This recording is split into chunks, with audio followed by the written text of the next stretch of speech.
Fundada para proteger los santos lugares de la fe cristiana, la Orden del Temple defendió a capa y espada su cometido. Bajo el nombre de los pobres caballeros de Cristo, nacía en Jerusalén en 1119 lo que más adelante se conocería como la Orden del Temple o de los Caballeros Templarios. Constituida por hijos de la nobleza europea, su cometido era defender los santos lugares y protegerlos a los peregrinos que desde los confines del cristianismo se dirigían a ellos. Esta orden era, en definitiva, el brazo armado de la Iglesia, cuyo enemigo a combatir era lo que ellos denominaban los infieles, es decir, los fieles a la religión musulmana. Era la eterna oposición entre Dios y Alá, entre Cristo y Mahoma. Y ahí estaban los caballeros templarios, llevando a cabo sus cruzadas, si no para vencer al enemigo, al menos para evitar su avance y mantener un equilibrio entre ambas religiones. Otras teorías más novelescas y cinematográficas que históricas, como es el caso del Código da Vinci y otros libros de posterior publicación, sostienen que lo que acabamos de decir era solo una misión aparente y que en realidad lo que custodiaban era la tumba de María Magdalena y el Santo Grial. Al mismo tiempo, no serían partidarios de la fe impuesta por la Iglesia, que considera a la mujer como el origen de todo el mal, sino de una doctrina que, muerto Jesucristo, sería María Magdalena la heredera y difusora, depositaria de la semilla, una doctrina más femenina. En fin, muchos han querido ver en estas teorías la revelación de un secreto, una verdad histórica porque les gustaría que en realidad fuese esta, y se han llevado pues una desilusión al comprobar que las novelas tampoco han solucionado nada. La teoría era tan hermosa que no se daban cuenta de que estaban leyendo una novela, ficción, en definitiva. De todas formas, lanzada la teoría, nunca está de más la cautela, por si acaso. Ya lo han adivinado ustedes. Vamos a hablar de templarios esta noche, del mundo templario, con Jesús Ávila Granados. Es un tema que ya saben que al viajero cuántico les fascina, le interesa mucho también y nos vuelve locos hablar de estos temas muchas veces que tienen que ver con el misterio, no ya con lo sobrenatural, sino con los enigmas del pasado y de la historia. La verdad es que el mundo templario es muy amplio y podemos decir que el temple se basa en dos maneras o dos tipos de templarios que en realidad eran uno, porque eran lo mismo. Esos dos pilares, como dice mi buen amigo Jesús Ávila, son el templario monje y el templario guerrero. El templario guerrero especializado en eso, en la guerra, si en defender o en atacar o en guerrear, como ustedes quieran, y el monje, que es todo lo contrario, esa persona espiritual que se ocupa del mundo espiritual de los demás y de suyo propio también, ¿no? Es una forma de entender el mundo que aparece en el mundo y que dura pues muchos años hasta que llega su persecución. Pero ¿cuál es el legado templario que que nos que podemos retomar de su pasado y que está muy presente, por ejemplo, en las catedrales góticas, entre otras cosas? El legado templario es muy amplio.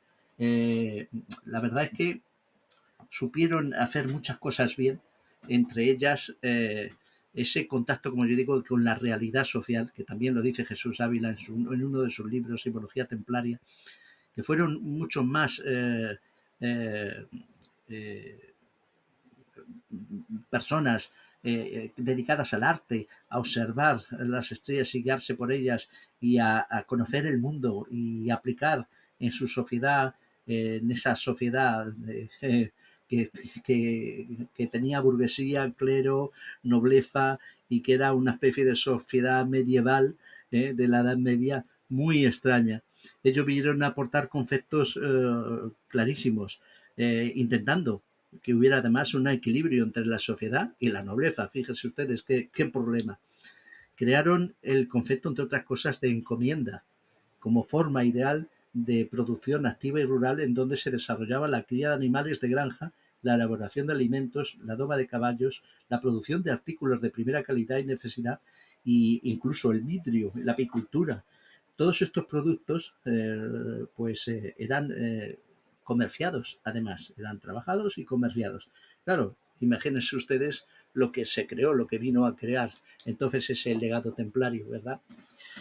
Pues sí, la verdad es que, aparte de todas esas innovaciones que tenían, inventos, por supuesto, también, claro, eso implicaba, pues, grandes negocios. Claro. Hay que decir que la orden, bueno, que los templarios, a lo largo de a la orden de los templarios, o del Temple, a lo largo de sus 2 siglos de existencia, fue acumulando poder y riqueza. Se habla incluso de grandes tesoros escondidos que han movilizado desde siempre a no pocos románticos en su búsqueda, incluso hasta nuestros días, sin que nadie en realidad haya encontrado nada.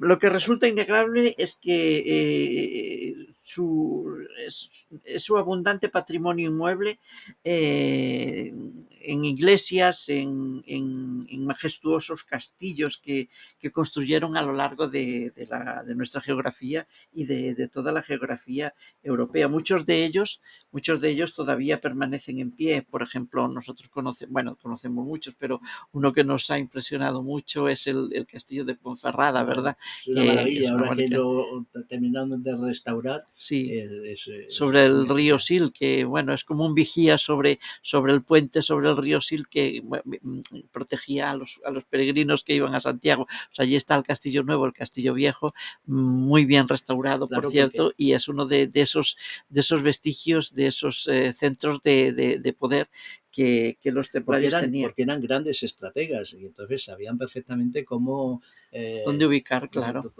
no solo dónde ubicar los sistemas defensivos, no solo en un castillo, sino el propio enclave del castillo, aunque ha habido otras sociedades que también lo han hecho en su momento, pero bueno, yo recuerdo ahora, tú hablas del castillo de Ponferrada, que es una preciosidad, que ahora se puede visitar por dentro, es una maravilla, pero imagínate el enclave de Carcassonne. Claro.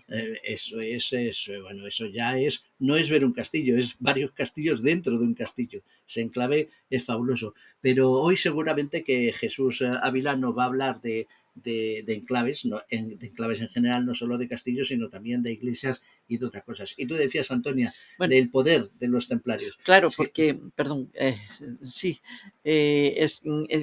quería decir que aparte de castillos, de iglesias que iban construyendo y de otros bienes inmuebles, poseían también tierras que producían ingentes beneficios y otros bienes materiales. Es decir, que podemos decir que no eran precisamente pobres ni santos estos caballeros defensores mira, de la mira, fe cristiana. no es que fueran pobres, es que se hicieron ricos.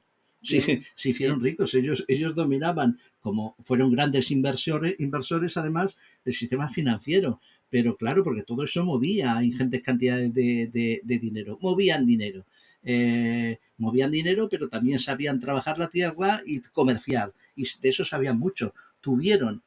Armaron su propia flota, dominaron prácticamente el Mediterráneo con su flota. Imagínate el intercambio del comercio que se llegó a tener, ¿no? Ujú. Entonces, pues claro, seguramente por esto pues fue por lo que al final decidieron perseguirlos y destruirlos, ¿no? Ujú. Bueno, yo lo que quería decir que sí, efectivamente se hicieron ricos porque, bueno, supieron hacer negocios, pero que pese todo ello, pese a sus votos de pobreza y castidad, ¿no? Y que, claro, seguramente fue su riqueza más que su supuesto desvío de la ortodoxia cristiana, porque fue una de las acusaciones que se le hicieron, pues lo que, por otra parte, nunca probada esta desvío de la ortodoxia cristiana, pues fue una acusación seguramente falsa, pero que fue una de las causas por las que realmente luego la orden desapareció, ¿no? Por la codicia del rey Felipe el Hermoso, que nada de Francia, que nada tiene que ver con el rey, con el consorte de nuestra reina que nunca reinó, Juana la Loca, Felipe el Hermoso, que ahora Habsburgo y además ellos vivieron en el siglo XV, nada tiene que ver. Pues Pero mira, además es que no fue solamente el bagaje, la persecución por las riquezas, sino como tú bien decías y planteabas también, eh, eh, eh, ellos veían en su culto, por ejemplo, en un papel preponderante a la Madre de Dios, ¿vale? Sobre todo Bernardo de Claraval, ¿eh? Entonces, potenciaron, entre otras cosas, muchísimos santuarios templarios dedicados a la Virgen María y a la abundancia de la más iglesia femenino, sí. consagrado, claro. Entonces eso tampoco le rayaba a la sociedad, entonces sobre todo la espiritual, ¿no? Entonces, claro, fue un conjunto de situaciones. Potenciaron los albergues, las residencias, los hospitales. Es que estaban en todos lados, comerciaban en todos lados y controlaban demasiado. Bueno, era gente muy preparada, eran personas que venían de la nobleza. ¿Quién podía estar preparado en esa época? Pues la gente de la nobleza. Los campesinos, los hijos de campesinos no tenían acceso a la educación. En cambio, ellos sí, porque Claro, y la procedían daban. y la daban, claro. Quiere decir que sus conocimientos también los hacían extensibles a otras personas bueno, se beneficiaban a otras personas y gran parte de la sociedad. Desde luego, el tema de la persecución de los templarios y al final la disolución de la Orden del Temple es un tema muy interesante que yo creo que deberíamos tratar en otro programa. Va a haber tiempo, Antonia, para hablar de todo eso. Yo creo que ahora estamos simplemente al principio. Ya hablamos en el viajero cuántico, tuvimos a Verónica, ¿te acuerdas? Sí. Hablando hace un mes, una cosita Sobre así. su libro, Eh, La Orden del Hacha. la Orden del Hacha. Luego hemos hablado en algún otro momento de templarios también. Falta mucho. Yo creo que estamos al principio. Sí. No sé si dedicarle ya una serie porque a todos ya nos empieza a gustar para dedicarle series. Hemos ido dando a través de varios programas pues varias pinceladas sobre los templarios, sobre cuál era su cometido.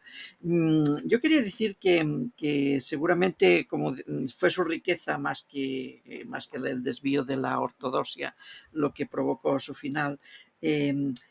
Y tuvieron un final muy parecido al de los cátaros. Lo que pasa que al principio a los cátaros fueron acusados directamente ya de herejía, es decir, lo que su proceder colisionaba directamente con Roma, ¿no? Entonces ya los cátaros desde el principio fueron acusados de herejía. En cambio, a los templarios no. Los templarios, lo de la herejía, lo de la supuesta sodomía, lo del supuesto Nada, eso. la iniciación, digamos, el secreto de la iniciación, pues fueron bulos bueno, que hizo saltar el rey de Francia y que al final convenció al Papa para que aún llegase al final a disolver a disolver A la orden, perseguirlos y a a disolverlos disolverlos. por persecución directa. Si te parece, Antonia, vamos a darle paso a Jesús Ávila Granados, así nuestros oyentes también conocen porque vamos a hablar de sus extensa bibliografía también, y esa parte final de la persecución pues la dejamos para más adelante. Sí, sí, es un tema muy interesante. Yo quería decir que cuando se acusó de herejía a los cátaros, poco se podía imaginar que unos siglos después hubiese triunfarían en aquella Europa católica, apostólica y romana, tras grandes luchas, ¿no?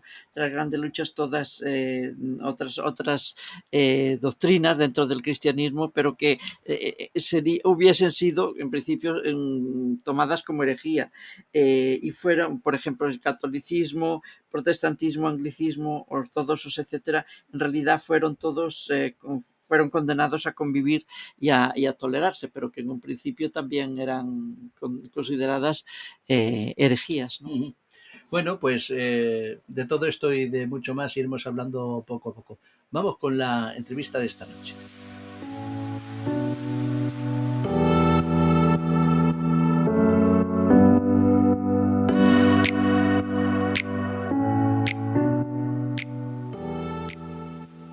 Bien, con nosotros tenemos a Jesús Ávila Granados.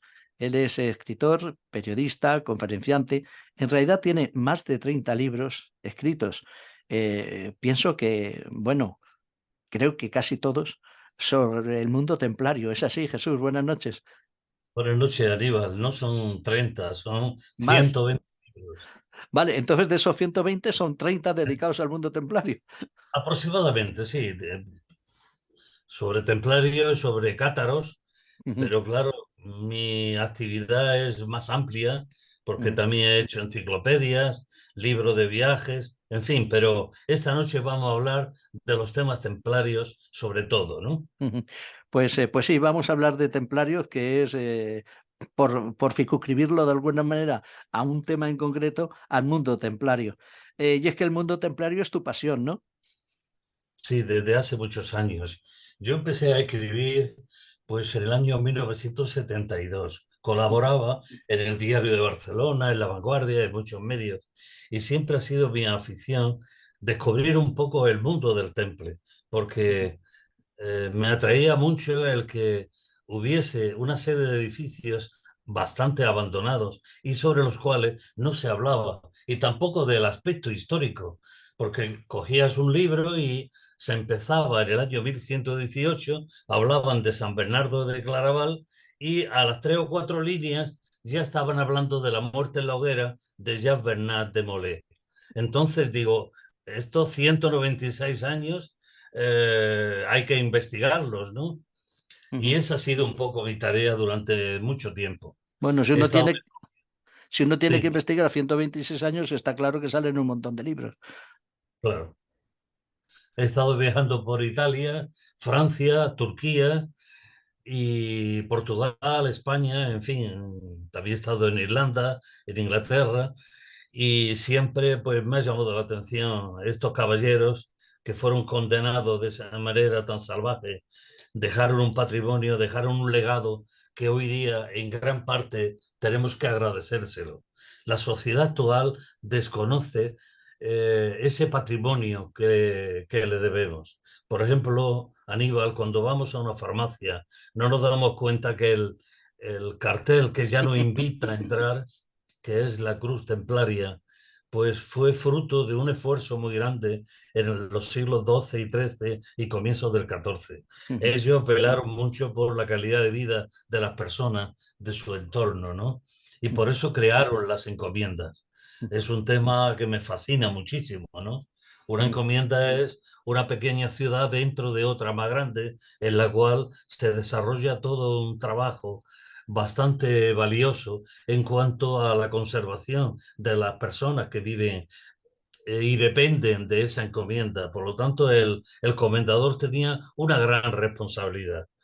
El comendador era la máxima figura de la encomienda y ujú, dependía de solo dos personas. Una era el Santo Padre, que estaba en Roma, concretamente en San Juan de Letrán, y la otro mandatario que estaba encima del comendador era el gran maestre que casi siempre estaba en Tierra Santa luchando y un 27% de estos grandes maestres murieron luchando, ¿no? ujú. Tú hablabas antes de la cruz que hay en las farmacias. Bueno, yo le voy a descubrir una cosa a los oyentes, y es que, aunque yo estoy haciendo un poco como si no supiera mucho de esto, en realidad hemos dado alguna conferencia, alguna charla juntos sobre templarios. Y tú sabes que a mí una de las cosas que me apasiona es, por ejemplo, la numerología. Y al hablar de la cruz, de esta cruz, yo lo estaba asociando con con la numerología templaria, ¿no? Y me hacía recordar esos momentos de aquellas conferencias, aquellas charlas que habíamos dado juntos, ¿no? Sí, sí, sí. Me acuerdo con mucho cariño porque fueron momentos, fueron veladas en aquel restaurante mágico, ¿no? Que salieron adelante una serie de temas y son momentos que no se olvidan en la vida, ¿no? Lo que sí tendríamos que comentar es que, siguiendo con el tema de la cruz que aparece en las farmacias, la la cruz no tendría que ser de color verde, sino de color rojo. Hay que volver a las raíces. El color rojo era el color del temple y no el verde. Ujú. Porque claro, los templarios, una de las cosas de sus primeras misiones fue precisamente guardar los caminos de la cristiandad, ¿no? Y Tratado esa, los ese periodos color rojo, esa faceta de roja, peregrinaje, ujú, efectivamente. Los es la... caminos de peregrinaje no solamente eran Santiago, también está Rocamadour, también está Liébana, y bueno, después se añadió Caravaca de la Cruz, ¿no? Ujú, Entonces estos lugares estaban infectados de bandoleros. ujú, Es que siempre se habla de las luchas entre templarios y musulmanes, y no solamente lucharon contra los musulmanes, en muchos casos fueron más bien contra los bandoleros, como lo he puesto en descubierto, en lugares como Cortegana, en la sierra de Aracena, al norte de la provincia de Huelva, ¿no? ujú, Entonces los templarios allí lo que fueron fue limpiar de bandoleros toda la serranía aquella. ujú, Y por eso construyeron una serie de pequeñas fortalezas para resguardar a estos presos, ponerles trabajo de corrección y luego darle la libertad cuando se dieron cuenta de que ya se habían corregido en ujú, sus males, ¿no?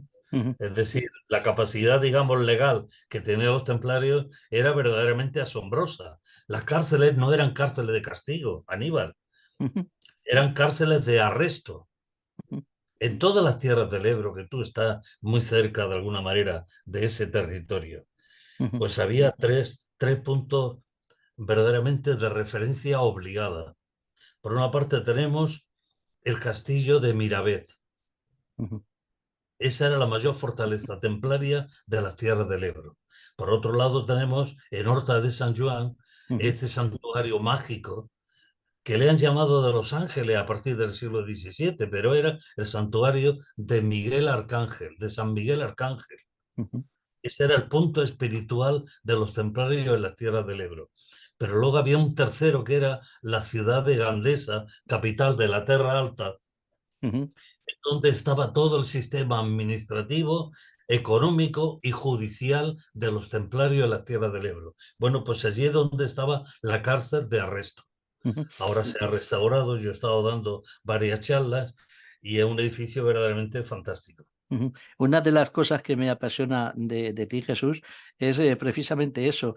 No es hablar de los templarios en general, que eso posiblemente haya más de uno que lo haga, sino que tú te dedicas a ir en particular a sitios, a caminos, a lugares, a castillos que pueden Ujú. estar, como el castillo de Miravent, que está bastante bien, y otros que están derruidos. Pero te dedicas a estudiar y a investigar la historia, las leyendas, esos mitos de esos lugares, como, pues, como has estado hablando de Caravaca o de Líbana o del propio Monsanto, pues específicamente, ¿no? Y a extraer de la historia detalles que son desconocidos. Sí, porque tienes que ir por la vida como viajero, no como turista. Entonces hubo un escritor musulmán del siglo XII que decía que viajar como sin conocimiento es como un pájaro sin alas. Ujú, Entonces, lo que siempre he procurado, Aníbal, es viajar con los cinco sentidos, conversar con la gente, analizar las cuestiones.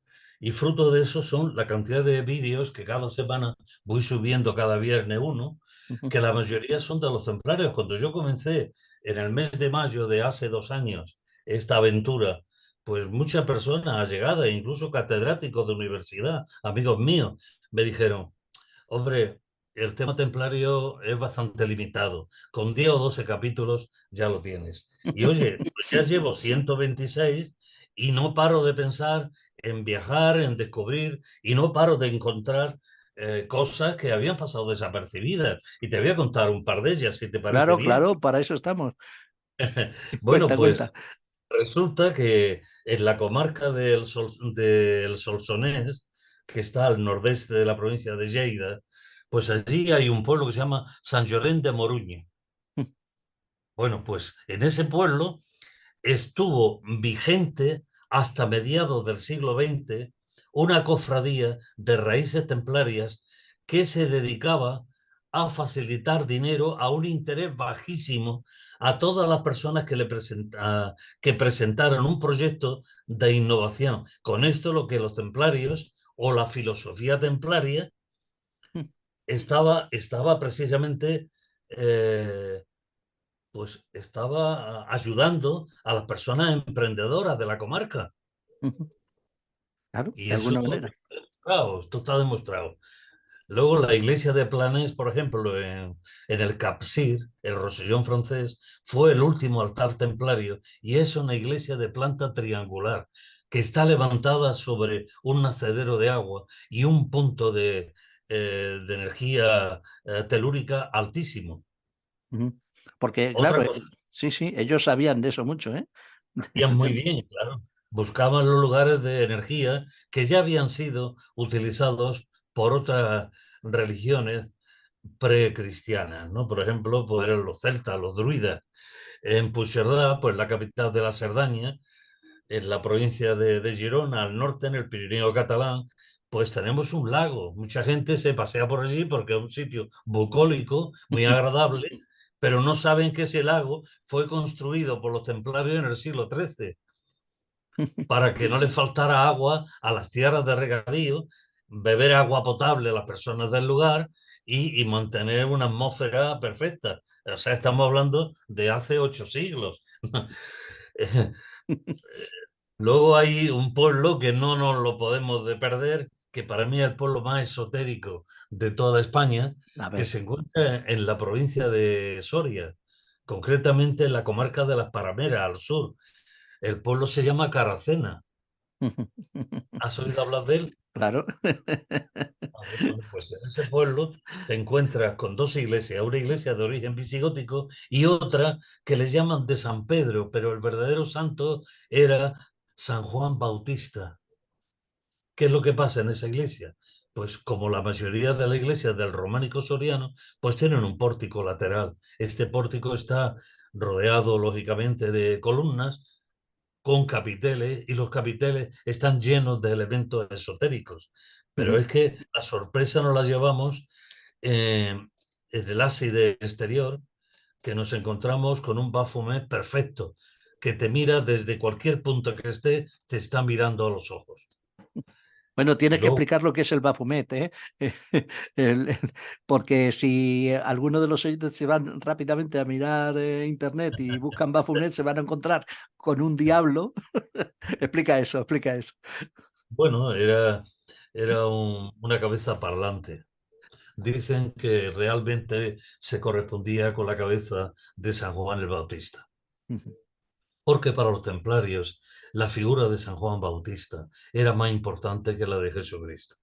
Para ellos, el referente más importante del altar templario era San Juan Bautista. Luego tenía otros tres santos, que eran San Miguel Arcángel, San Bartolomé y San Julián. ujú. En el altar femenino, pues tenemos Santa Águeda, María Magdalena, la Virgen de Gracia, la Virgen de la Asunción, ¿sabes? Todas estas. Bueno, Por qué, Jesús, por qué de la veneración en el mundo templario más hacia la Virgen que hacia la figura porque de tal vez de Jesús? eso es importante, Aníbal, que lo digas, porque la figura de la Virgen, la Madre de Cristo, ¿no? Pues la estaban dejando apartada, ¿sabes? En la Alta Edad Media ya casi se estaba perdiendo el culto a la Virgen María. Y ellos, tan pronto como tuvieron carta en el asunto y con la confirmación de la regla en el concilio de Troyes de enero de 1129, ellos lo primero que hacen antes de nada es elevar a la Virgen al sitio que le corresponde, a la Virgen María. Ujú, Y luego más tarde a su madre, Santa Ana, y a San Joaquín. ujú, Pero ahí está, es decir, que por muchas fuerzas que tuvieron en contra por parte de la misma iglesia, ellos fueron valientes y se mantuvieron vigentes en los 196 años que estuvieron de vida, ¿no? Ujú. Fíjate, ahora me acordaba precisamente de una virgen templaria, por lo menos, pues es que es templaria, la virgen que está, se le liga a la ciudad de Úbeda. Eh, no sé si esto lo has investigado tú o no. Hablan de la Virgen Templaria, de Nuestra Señora del Templo, una obra que fue realizada por Federico Tito Villacañas en la ciudad de Úbeda, que se Yo, venera mucho como tema templario. No sé si esto lo has tocado. sí, sí, sí. Bueno, el tema de Me he Úbeda acordado ahora.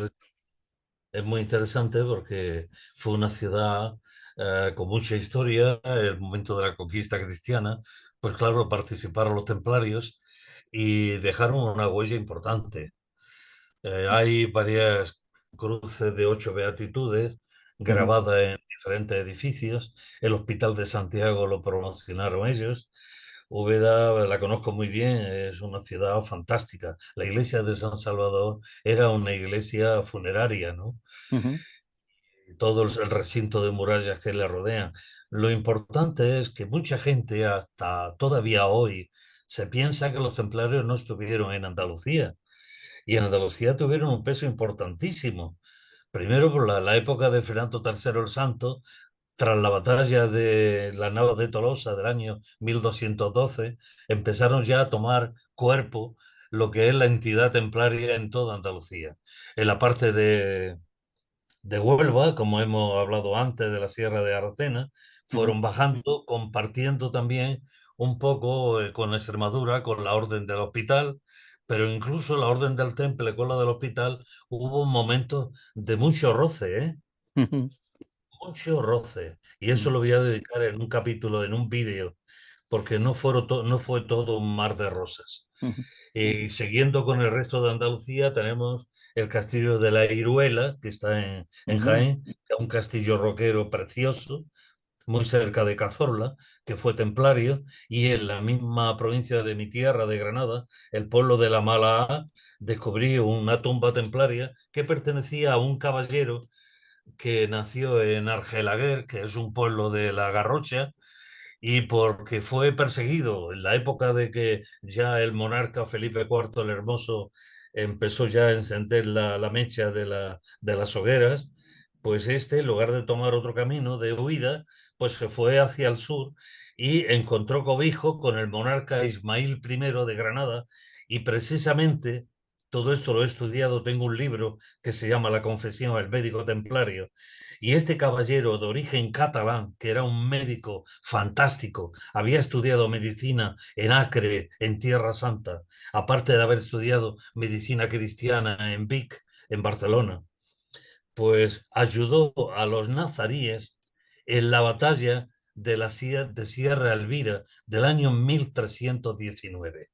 Eso fue una humillación para los poderosos ejércitos cristianos que duplicaban en tamaño a los nazaríes. Pero gracias a la iniciativa de caballeros como este que te he dicho, de la Malá ujú, y otros más que se unieron, fueron verdaderamente expertos en estratega militar.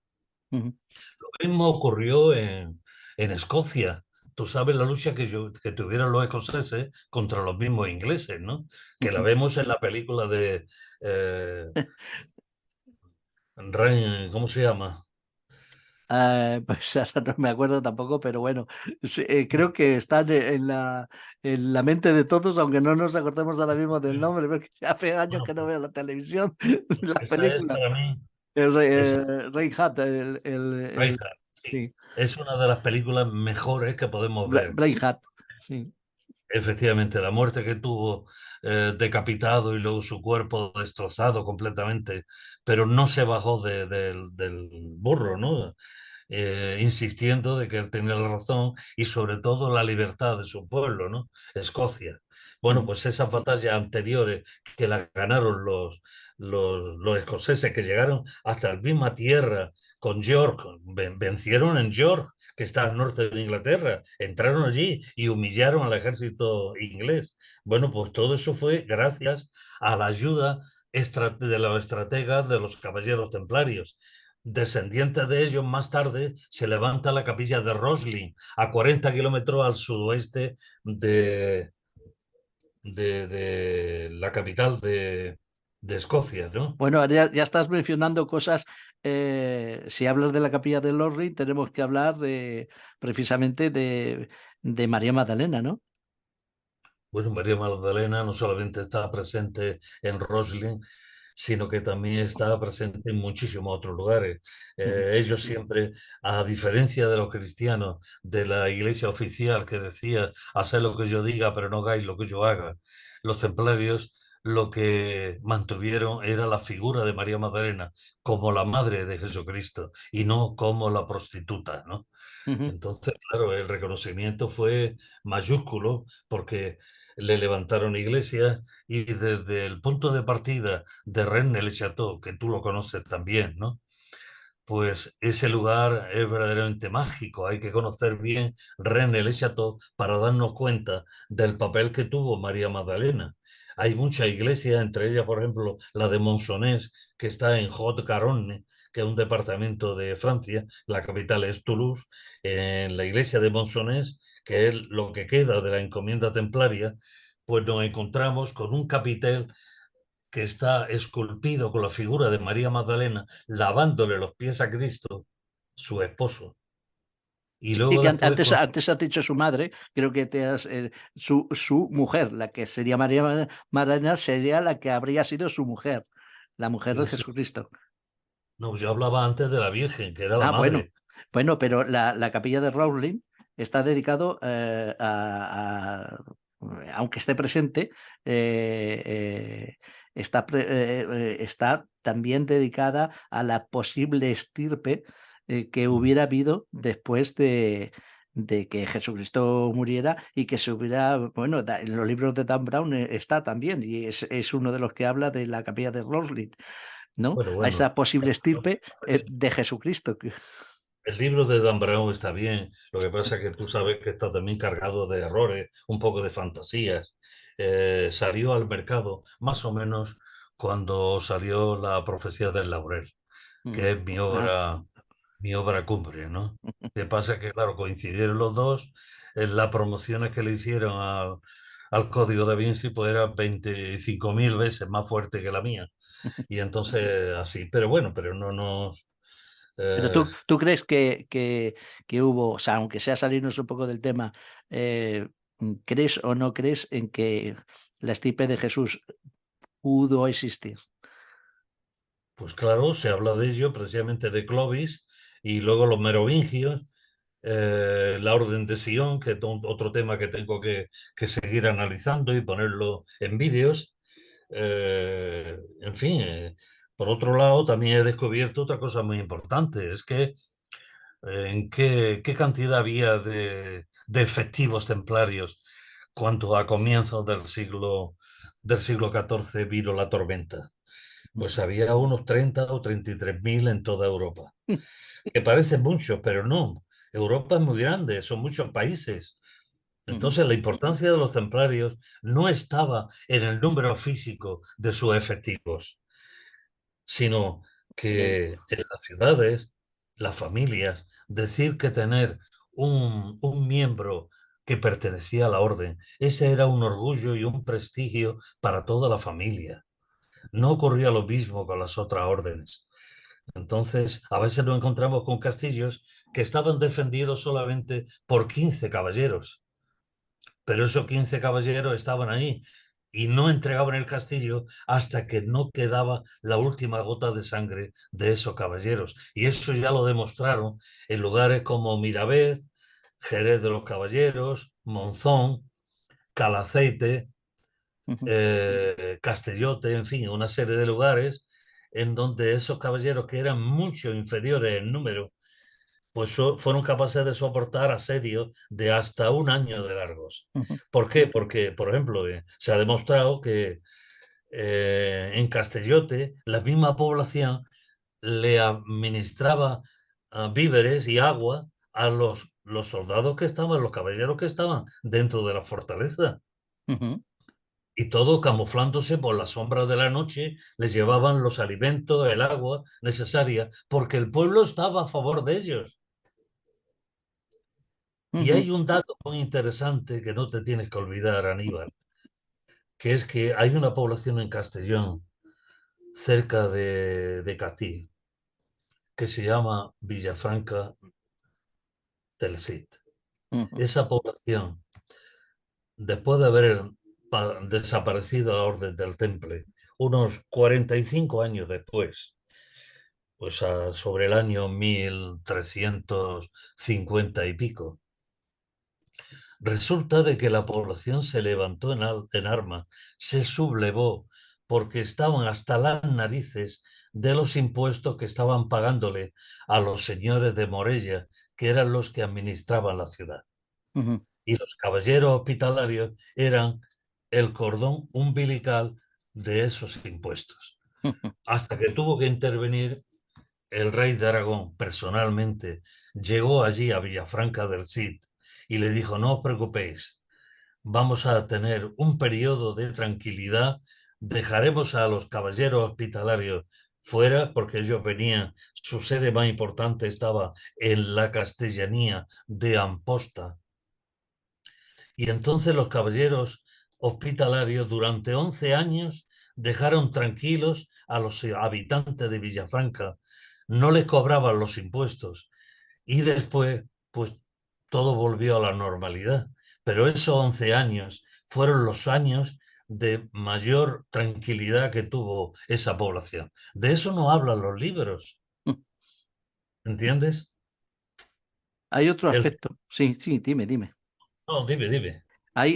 Bueno, es que claro, el tema ya sabemos que cuando empezamos a hablar de templarios, sobre todo tú y yo, se nos queda corto, evidentemente, y vamos dando saltos de unas cosas a otras también, pero muchos de los que nos están escuchando eh, también les interesan pues aspectos como no ya tanto el aspecto esotérico, sino también el aspecto de los conocimientos que aglutinaban. Sabemos que, evidentemente, los templarios, cuando tú decías antes que les llega la tormenta, tú te querías referir a la época de la persecución por la que empiezan a desaparecer.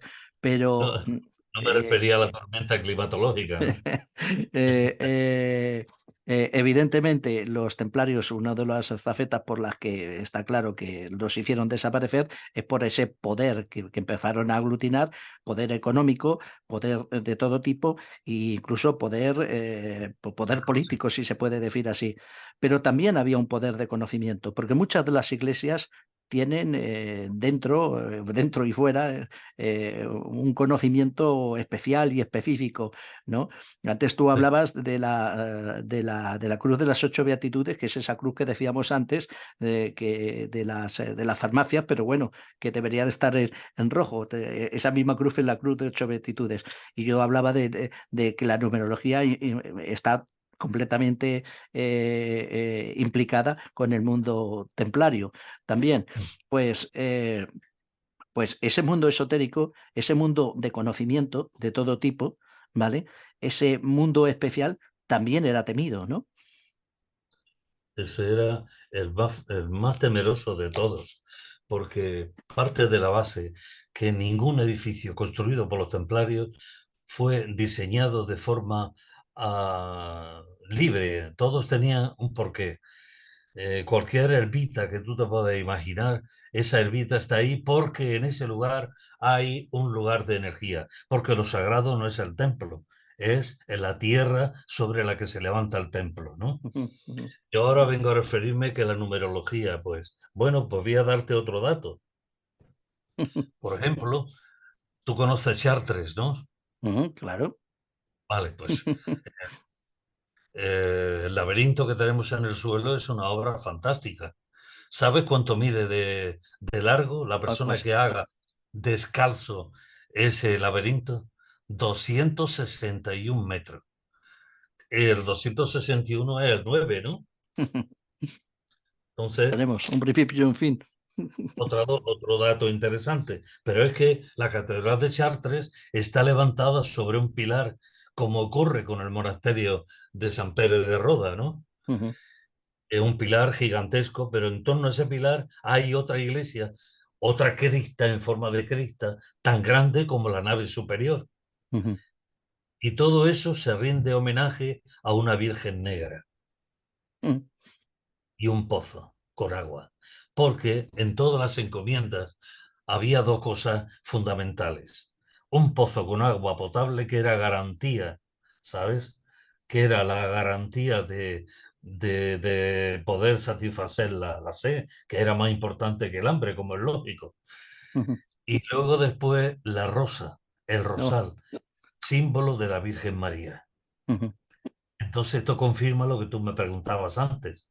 ¿Por qué tanto amor a María? Bueno, ujú, pues eso se ve, no hay que explicarlo mucho, nada más que viajar como viajero y descubrir todos estos lugares que yo estoy mencionando y que cada uno saque sus propias conclusiones. ujú, Entonces, bueno, vamos a seguir con Carracena. Carracena es que, desde luego, es un pueblo pequeñísimo, tiene 12 habitantes. Bueno, pues en su época, en el siglo XII-XIII, era cabeza de tierra, de villa y tierra. Dependían 27 pueblos de Carracena. ujú, Está en un lugar verdaderamente estratégico. Y la carretera que viene de San Esteban de Gormaz y todo, muere en Carracena. Es decir, que el viajero que vaya a Carracena sabe que ahí tiene que aparcar el coche y andar, pero con los cinco sentidos recorrer sus calles y darnos cuenta de lo que nos ofrece.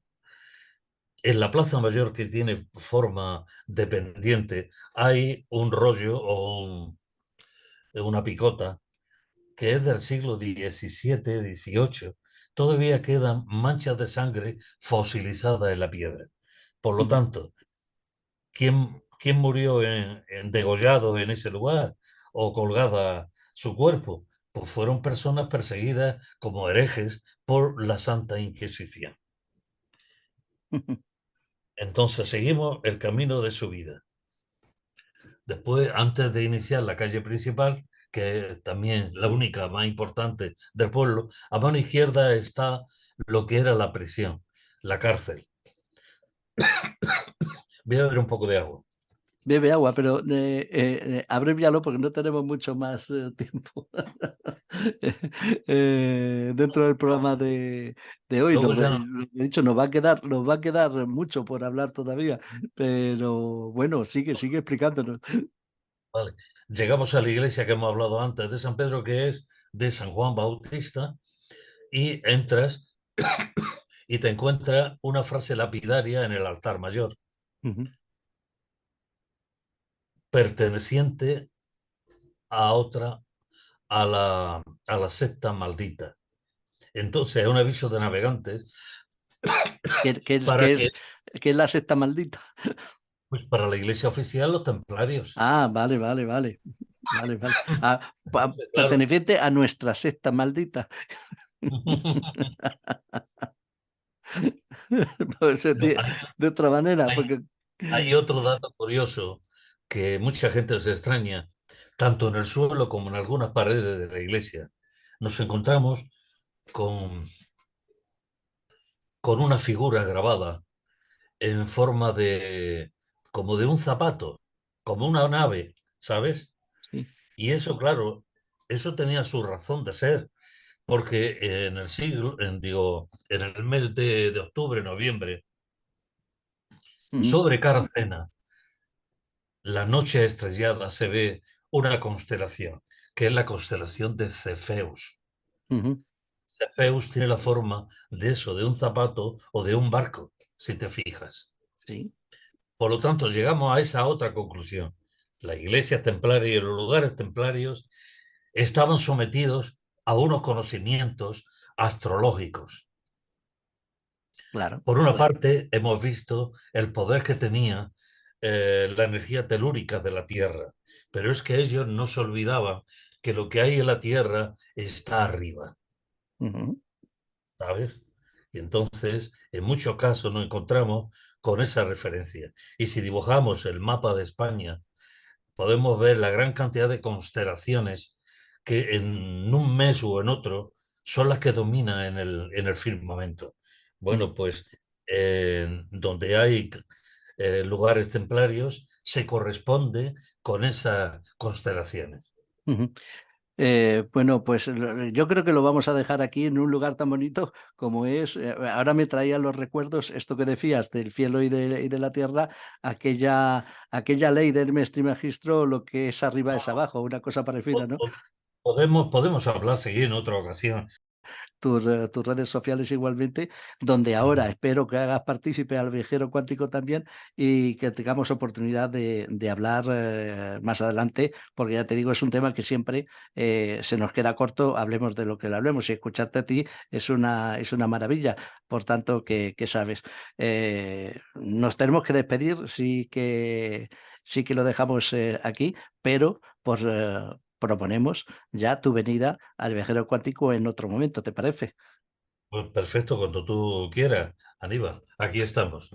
Muy Y bien, nada, dime, dime. ha sido un placer muy grande, un abrazo muy grande, muy fuerte y seguimos en contacto. Muchas gracias, Jesús. Cuídate mucho. Un abrazo. Aníbal, adiós. Amigos, amigas, hasta aquí el viaje de hoy. Nos volvemos a ver en la próxima aventura del viajero cuántico. Gracias a todos por estar ahí.